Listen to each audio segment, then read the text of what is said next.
Salut tout le monde! J'espère que vous allez bien! Bienvenue dans une nouvelle vidéo!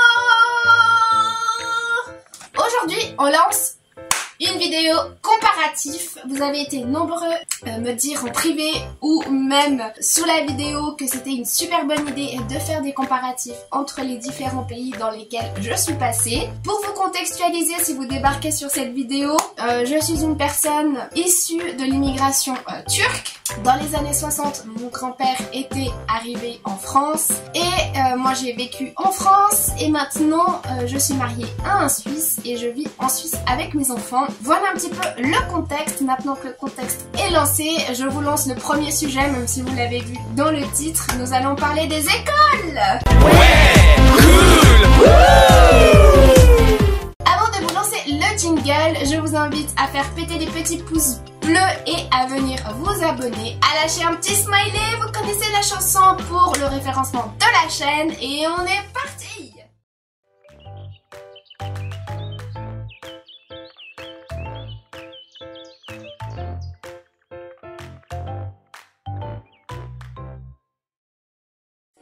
Moi j'ai fait toute ma scolarité en France, donc j'ai un bac ES. À l'époque c'était encore différent, je suis titulaire de... Enfin j'ai eu mon bac en 2008. Mon Dieu, ça remonte. Pour moi, la plus grosse différence en France et en Suisse, déjà on peut commencer par les écoles primaires et parler des écoles primaires.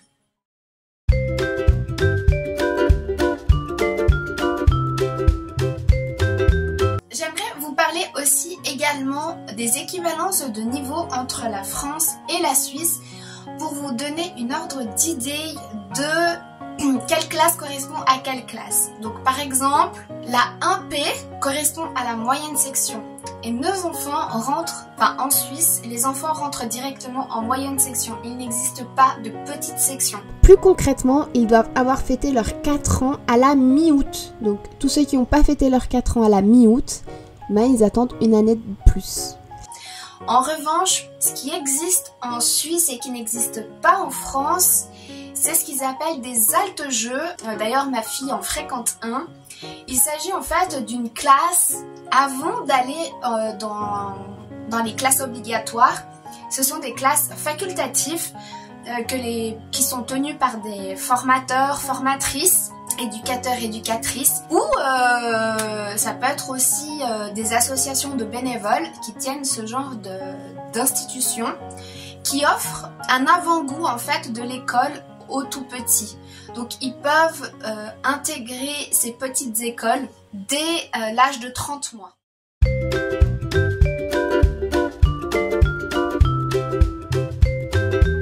En France, les écoles, elles sont toutes fermées. Vous connaissez aussi bien que moi, on a des cours qui sont fermés au public. En Suisse, les cours d'école, elles sont totalement ouvertes, même pendant les récréations, même quand les élèves sont présents, et même quand l'école est fermée, vous pouvez sans autre traverser la cour d'école, aller jouer dans la cour d'école avec vos enfants. Par exemple, dans la cour d'école de mon fils, ils ont installé, enfin renouvelé récemment l'aire de jeu, et cette aire de jeu donc est accessible toute l'année.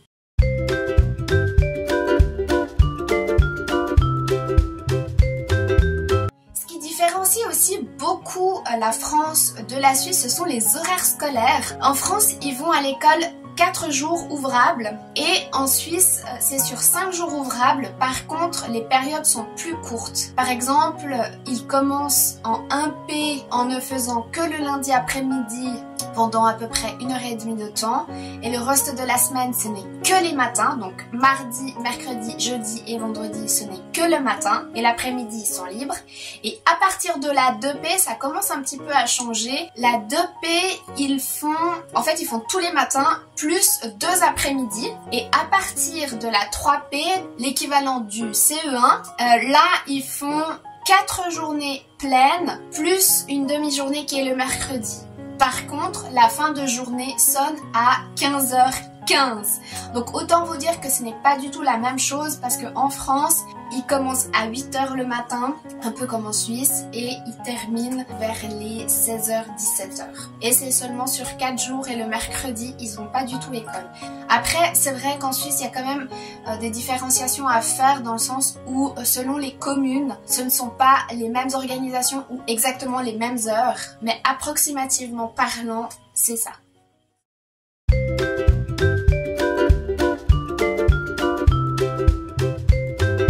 La grande différence en Suisse et en France, ça se passe aussi entre l'heure. C'est-à-dire que les enfants qui sont âgés jusqu'à 12 ans peuvent bénéficier de la cantine scolaire. Tous ceux qui sont au-dessus de 12 ans, eh bien, ils doivent manger où ils peuvent, où ils veulent. Ils se débrouillent, ils sont livrés dans la nature et advienne que pourra pour ces petits jeunes. Je dis ça sous ce ton-là parce que je trouve ça... Alors ça a toujours été, mais je trouve ça vraiment différent de ce que j'ai pu voir en France où vraiment on avait la cantine, vraiment jusqu'à la fin, même au lycée, on n'était jamais mis dehors. Alors oui, on pouvait aller manger au chaud, après c'est vrai qu'on était tous dans la cour d'école, mais en Suisse... ils sont livrés et puis c'est tout quoi. Ils peuvent pas bénéficier de la cantine à part s'ils s'annoncent, donc ils doivent s'inscrire et puis à partir de 12 ans je dis hein. À partir de 12 ans ils doivent s'inscrire à la cantine en disant voilà moi je prends mon repas tel jour et selon ce que vous avez inscrit, bah, vous pouvez bénéficier de la cantine ou pas. Pour tous les autres, bah, il y en a beaucoup qui vont avec leur gamelle du coup et puis qui mangent ce qu'ils ont amené de la maison. Et puis autre point, c'est que pendant ces heures-là, les surveillants se dédouanent complètement à partir de 12 ans, plus sous l'autorité de l'école, mais ils sont dans l'autorité privée.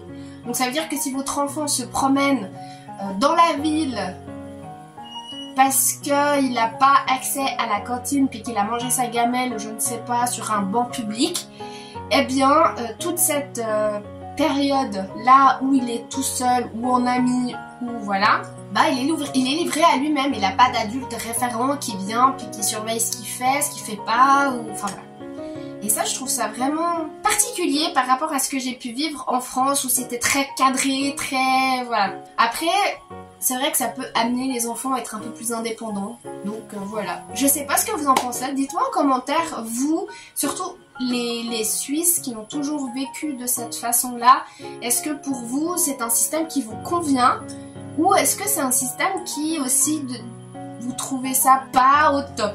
Voilà, je sais pas comment l'exprimer différemment sans être...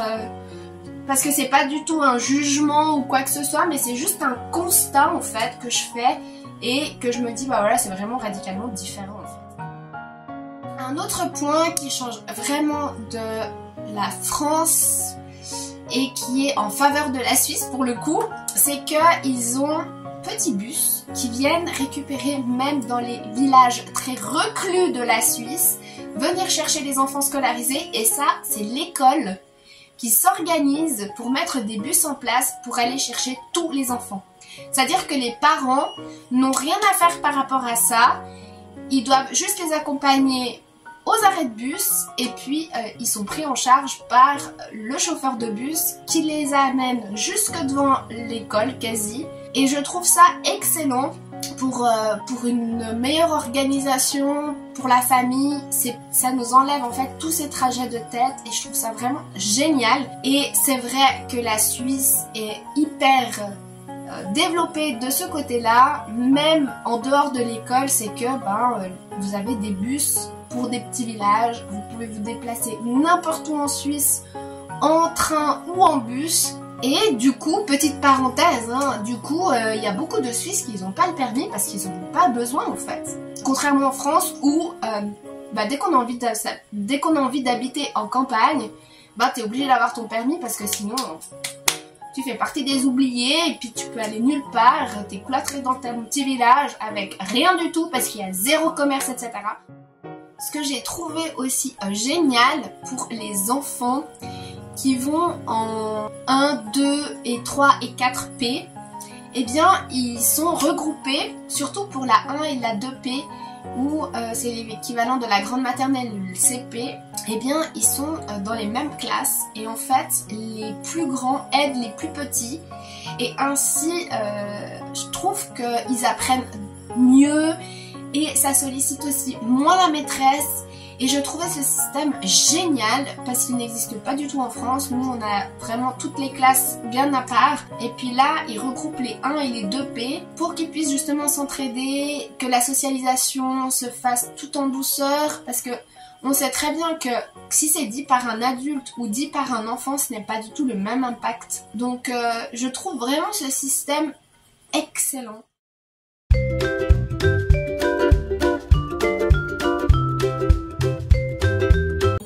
Sérieux, Lily? Oui. T'es renvoyé de cours, c'est ça?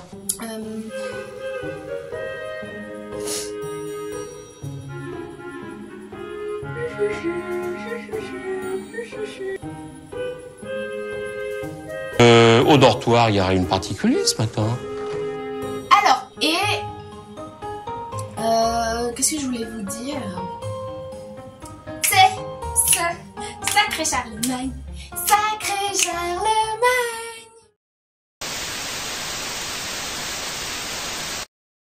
Et puis, si vous voulez avoir une suite pour cette vidéo, n'hésitez pas à me dire en commentaire et je vous ferai la partie lycée-université en supplément de cette vidéo. Je vous remercie d'avoir regardé cette vidéo. J'espère que ce sujet vous a plu, que cette comparaison vous a plu, que ce type de vidéo vous plaît. N'hésitez pas à me le dire en commentaire, à faire péter les petits pouces bleus et à mettre un petit smiley comme d'habitude. Et moi je vous dis à très vite pour une nouvelle vidéo. Des bisous.